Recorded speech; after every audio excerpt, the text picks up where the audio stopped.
Jadi ceritanya ada sekolah bernama Sujuran yang para siswanya berandalan semua. Kita diperkenalkan dengan siswa pindahan bernama Genji yang sedang mengubah nama penguasa Sujuran oleh namanya. Di hari yang sama juga sekolah ini mengadakan penyambutan siswa baru yang tentunya mereka bukan mau belajar melainkan saling hajar. Itu dibuktikan ada bocah botak Saitama yang berorasi bahwa ia akan meng-one hit mereka dan menjadi yang terkuat di muka bumi mengalahkan Mangselos.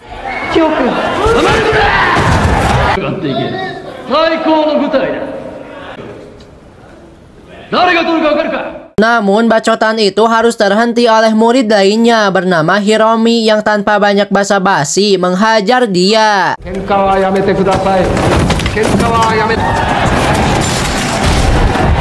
Kejadian itu pula memicu keributan antar siswa hingga mereka berhenti karena ada Yakuza datang ke sekolah mereka untuk mencari murid bernama Serizawa. Salah satunya orang ini yang bernama Ken. Karena si Ken tidak mempunyai kodam rubah untuk membuat siswa ketakutan, akhirnya ia diperintahkan oleh temannya untuk jajan mixu. Sementara merekalah yang akan menghadapi para beban negara ini. Namun kita beralih ke seorang bernama Serizawa, kelas 3 sekaligus penguasa Sujuran. Karena memiliki banyak budak hasil pusrengnya selama 3 tahun bersama teman-temannya. Salah satunya orang ini bernama Tokyo yang punya penyakit kanker otak yang harus segera dioperasi dalam waktu dekat. Namun ia berlagak sok kuat di depan Serizawa yang dimana Serizawa juga udah tahu akan penyakit dia. Hingga pas mau pergi ke sekolah, Serizawa meminjam motor ambar milik Tokyo, di mana Serizawa sendiri belum terbiasa menggunakan motor ini karena ia sering pakai Supra bapak yang hasilnya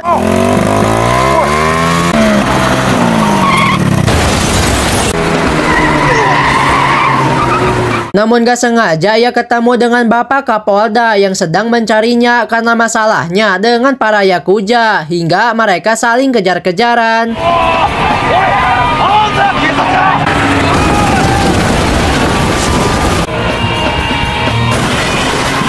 Hingga hasilnya Serizawa bisa mengelabui dia dan membuat mobil Pak Polisi menjadi katak acu malaka.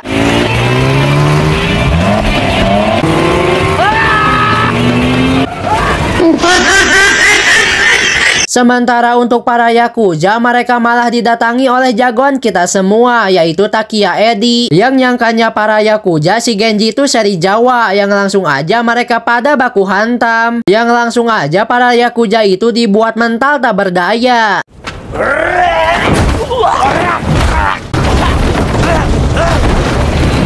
Bersamaan dengan itu, Serizawa sampai di sekolah. Ia kaget melihat para Yakuza yang mencarinya udah babak jelas oleh si Genji. Hingga datang Pak Polisi tadi yang mau menangkap si Serizawa. Dan dari sini juga si Genji tahu bebentukan Serizawa gimana.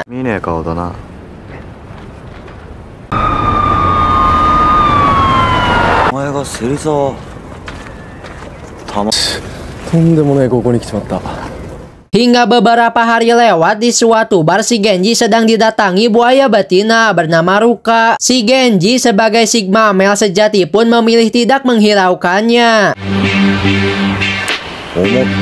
Namun ia dibuat terpana saat si Ruka mulai menunjukkan skillnya yang ternyata ia mantan member AKB 86.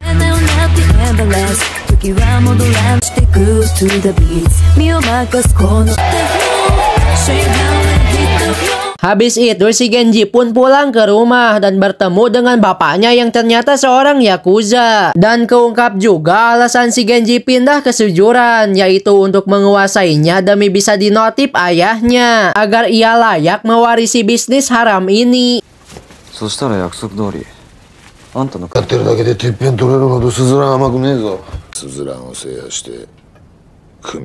Keesokannya saat Serizawa main monopoli, ia didatangi oleh si Genji yang mengganggu mereka.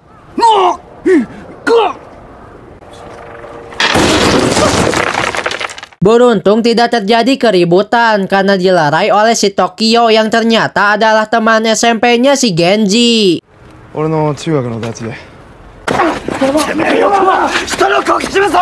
Si Tokyo berbicara ke si Genji, jika ingin melawan Serizawa, ia harus mengalahkan dulu orang bernama Rendang Man kelas 2. Si Genji yang tak tahu apa-apa cuma bisa jawab iya-iya aja. Bersamaan dengan itu datang dua figuran yang dijuluki Mikami si kembar, yang miripnya cuma di buwung doang, yang menantang Serizawa, yang hasilnya bisa kita tebak.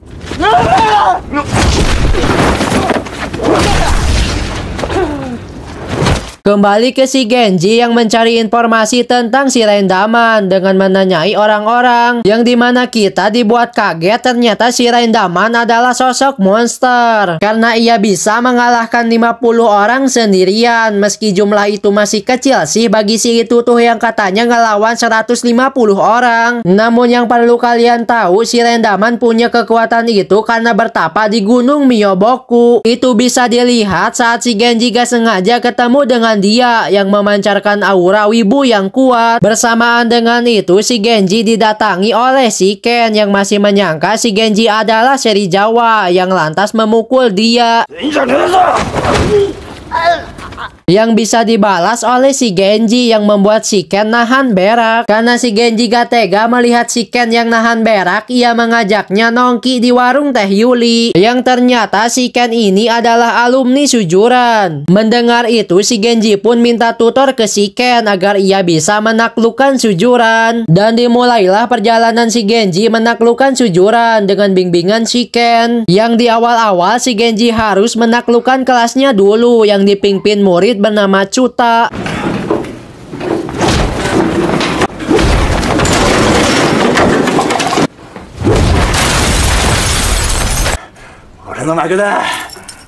Tak butuh waktu lama si Genji berhasil mengalahkannya, hingga si Cuta join party si Genji. Si Cuta pun mulai menjelaskan struktur kekuatan sistem monarki demokrasi kerajaan sekolah Sujuran. Dimulai dengan memperkenalkan kelas 2 bernama Bando, pemimpin geng motor, yang fokus mereka bukan Sujuran melainkan menguasai jalanan demi bersaing dengan geng serigala. Dan selanjutnya ada trio macan yang dipimpin oleh Hiromi yang menguasai kelas 1 dibantu oleh kedua temannya. Lalu ada Rendaman sang wibu kekar, di mana si Genji tidak perlu berurusan dengannya karena si Rendaman adalah sosok yang mangsa bodoh dengan hierarki Sujuran. Dan yang terakhir ada partinya Serizawa yang mendominasi sekolah yang telah mengalahkan banyak kelompok dibantu oleh 3 temannya, yaitu Takoji, Soji, dan Tokyo. Tapi ada satu kelompok yang gak mau tunduk meski Serizawa udah mengalahkannya, yaitu kelompok Makise, di mana Makise sendiri punya satu kelemahan yang semua pria juga punya, yaitu cewek. Hingga si Genji pun menemui si Ruka yang sedang berjualan sayur untuk mengajaknya staycation bareng. Dan tak lupa juga si Genji menemui si Makise untuk mengajaknya dalam kencan tersebut.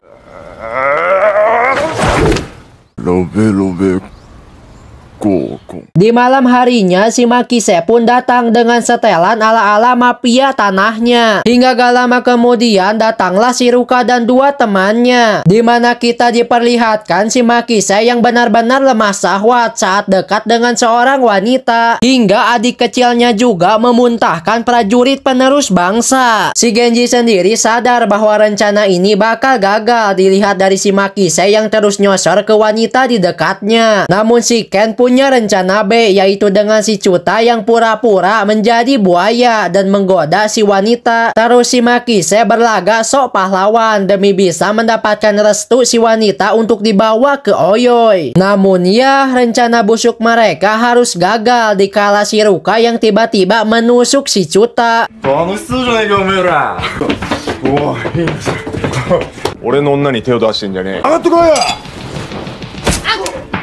Dan si Ken yang gak sengaja menyebut namanya, yang membuat si Ruka sadar bahwa dirinya hanya dimanfaatkan oleh si Genji.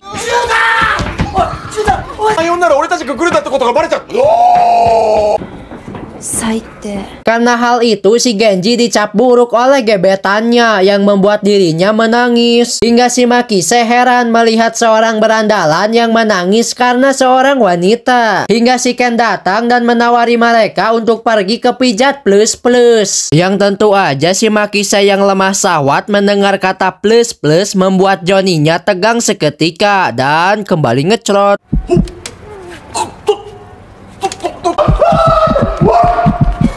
Alhasil si Genji mencarikan celana dan sempak untuk si Makise. Namun ia malah beli celana perempuan yang membuat mereka tertawa bersama. Atas kejadian itu pula kini si Makise mau jadi budak si Genji. Kabar takluknya kelompok Makise pun tersebar luas. Namun Serizawa tak menghiraukannya dan milih lanjut main bersama dengan para budaknya.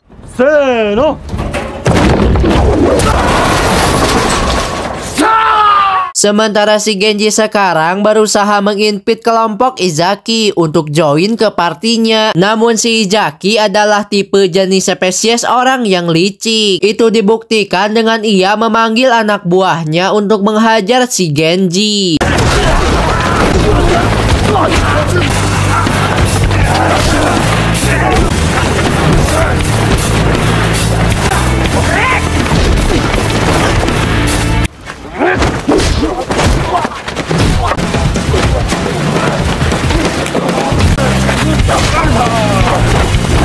Namun dengan darah Yakuza yang mengalir dalam dirinya, si Genji terus bangkit. Meski dihajar si gimana juga, ia akan terus bangkit untuk menggapai mimpinya. Hal itu membuat si Izaki terkesima atas perjuangan si Genji.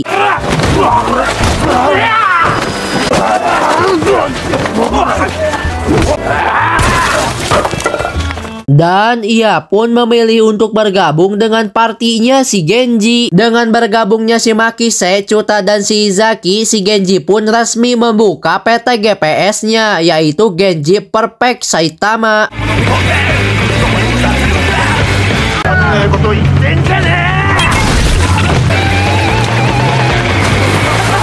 Dengan terbentuknya GPS, kelompok Serizawa mulai hariwang. Dengan si Takoji tanpa sepengetahuan Serizawa mulai beraksi dengan cara kotor, yaitu dengan cara menggengbeng si Izaki saat ia sendiri. Si Genji yang melihatnya menyalahkan dirinya atas kejadian ini. Andaikan dia bisa lebih banyak followernya, pasti ia bisa menghujat Serizawa dengan lebih cepat.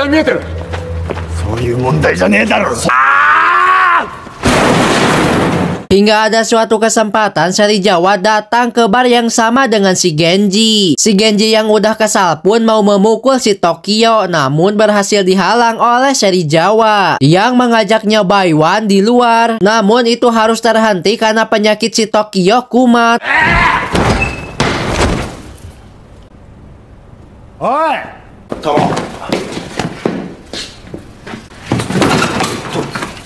Tokyo! Karena ingin cepat-cepat menghadapi Serizawa, si Genji pun dengan edan eling mengacak-ngacak semua kelompok demi bisa mendapatkan banyak follower dengan instan.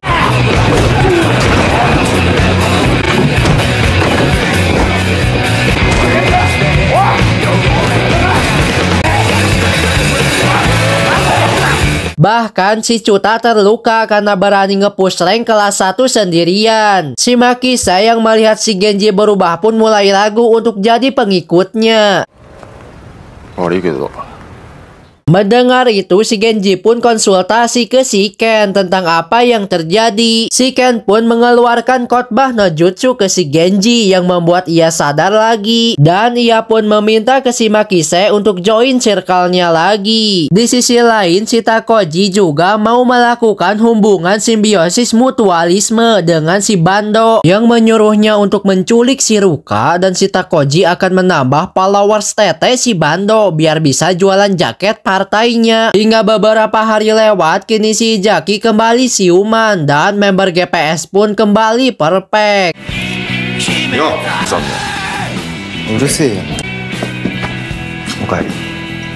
Sementara si Ken sekarang diperintahkan oleh bosnya untuk membunuh si Genji karena ia tahu si Ken dekat dengan anak dari musuhnya tersebut. Namun si Ken memilih tidak melakukannya, bahkan ia berani menemui ayahnya si Genji sambil memberi sepucuk surat untuk si Genji. Untuk si Genji sendiri, ia ditelepon oleh si Ruka yang mengabari dirinya bahwa ia diculik oleh si Bando. Tanpa banyak basa-basi, si Genji pun mengajak kelompoknya untuk mendatangi kelompok si Bando yang tentunya perbaku hantaman tidak akan terelakkan lagi.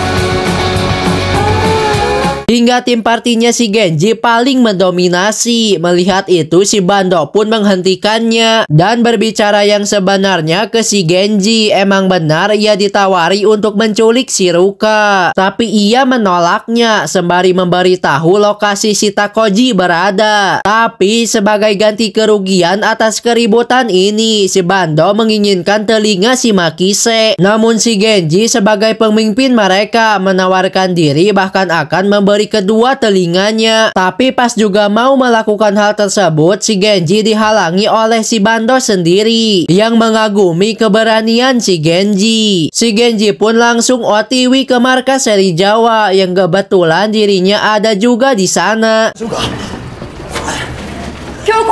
Si Seri Jawa pun kesal akan tingkah si Takoji yang tidak mencerminkan laki-laki sejati. Karena kejadian itu, tim si Genji dan Seri Jawa makin panas dan memutuskan untuk menyelesaikan ini di medan pertempuran besok nanti.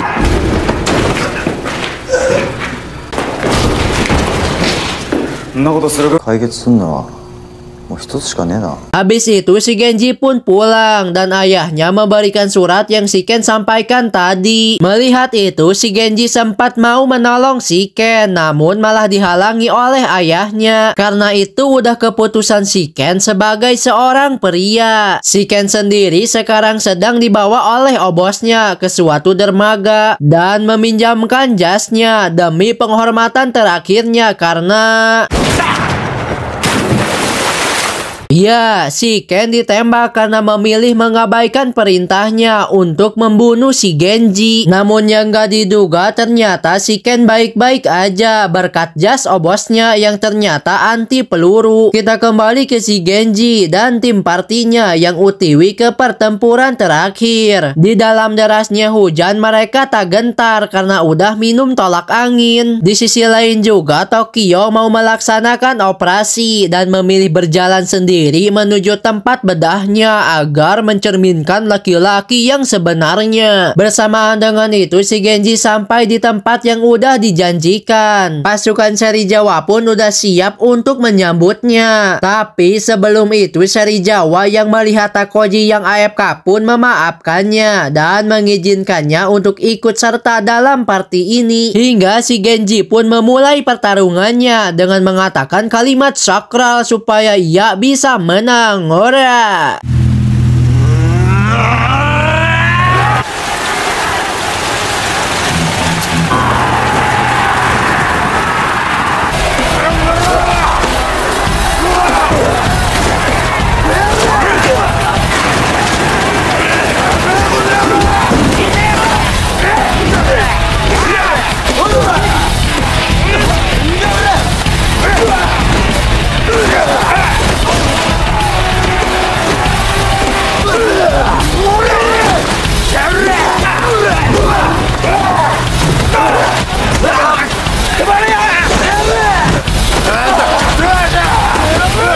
Karena pahlawan Seri Jawa lebih banyak daripada si Genji, dimana hal itu membuat dia dan teman-temannya kewalahan. Namun yang gak diduga ternyata datang kelompok si Bando yang ngebantalin si Genji.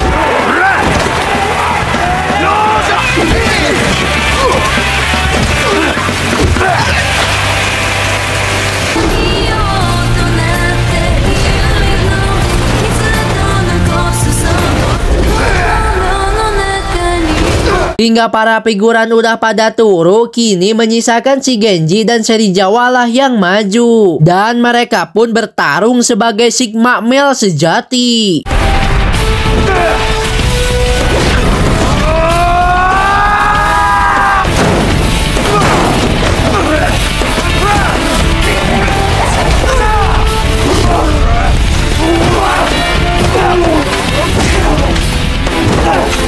Sampai keduanya tersungkur dan Serizawa yang udah gak kuat lagi dan mau turu pun mengalah ke si Genji.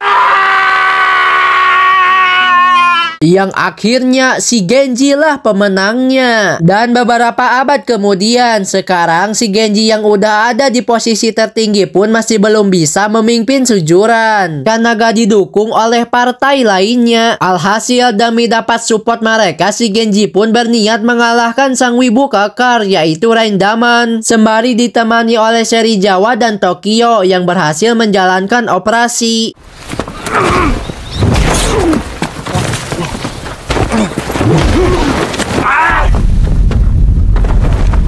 Tamat ending yang sangat menggenjarkan.